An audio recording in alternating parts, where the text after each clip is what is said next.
పట్టణ ప్రాంతాలకే పరిమితమైన స్కేటింగ్ పై మారుమూల ప్రాంతానికి చెందిన బాలుడికి మక్కువ పెరిగింది. ఆ మక్కువతోనే యూట్యూబ్ సహాయంతో స్వతహాగా స్కేటింగ్ నేర్చుకుని అందరినీ ఆశ్చర్యపరుస్తున్నాడు. కేసముద్రం మండల కేంద్రంలోని ఆదర్శ నగర్కు చెందిన ధరావత్ భీమా కుమారుడు అఖిల్ 9వ తరగతి చదువుతున్నాడు. స్కేటింగ్ పై అఖిల్ కు ఉన్న ఇష్టంతో యూట్యూబ్ లో స్కేటింగ్ లెర్నింగ్ వీడియోలు చూస్తూ శిక్షణ పొందాడు. కేసముద్రం ఉప్పరపల్లి ప్రధాన రహదారిపై స్కేటింగ్ చేస్తూ అందరినీ ఆశ్చర్యపరుస్తున్నాడు. అందుబాటులో ఉన్న సాంకేతిక వనరులను ఉపయోగించుకుని ఏదైనా సాధించవచ్చునని ఈ బాలుడు నిరూపించాడని స్థానికులు అంటున్నారు. నా పేరు అఖిల్. నేను కరోనా కష్టకాలాలలో నేర్చుకున్నా. నాకు స్కేటింగ్ యూట్యూబ్లో షార్ట్స్ చూస్తూ స్కేటింగ్ ప్రాక్టీస్ అని అప్పుడు కొడితే నేర్చుకునేది. అప్పుడు 2 months మా డాడీని అడిగితే కొనియలేదు. తర్వాత వరంగల్ పోయినప్పుడు తీసుకొచ్చింది డాడీ.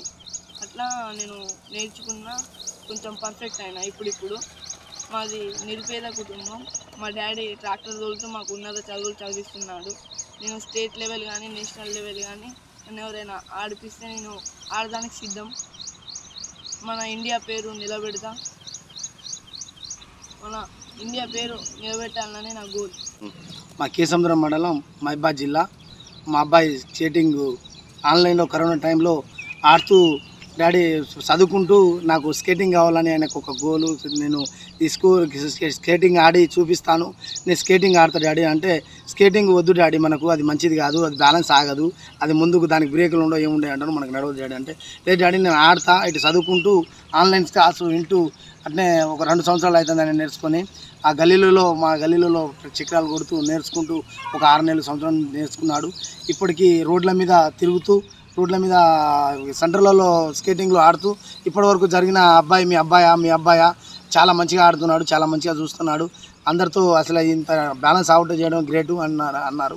ఎందుకంటే మా చాలా నిరుపేద కుటుంబం, చాలా పేదవాళ్ళం. మేము రైతు పని చేసుకుంటూ ఇటు ఏమన్నా సాగు పొలాలు ఇట్లా మేము మునాబాకు చేసుకుంటూ నడిపిస్తున్నాను. నా చాలా నిరుపేద కుటుంబం. వాళ్ళు ఉన్నత చదువులు చదివించుకుంటూ మా దగ్గర నేషనల్ ఆట ఆడడానికి, జిల్లా స్థాయిలో నేషనల్లో పంపించడానికి నేను రెడీగా ఉన్నాను. ఎందుకంటే మాకు వెళ్ళలేని పరిస్థితుల్లో ఉన్నాం. మేము ఎవరైనా ఆర్థికంగా ఎవరైనా ముందుకొచ్చి దాతలు సాయం చేస్తే మేము జిల్లా స్థాయిలో, తెలంగాణ రాష్ట్రం స్థాయిలో పంపిస్తానికి నేను రెడీగా ఉన్నాను.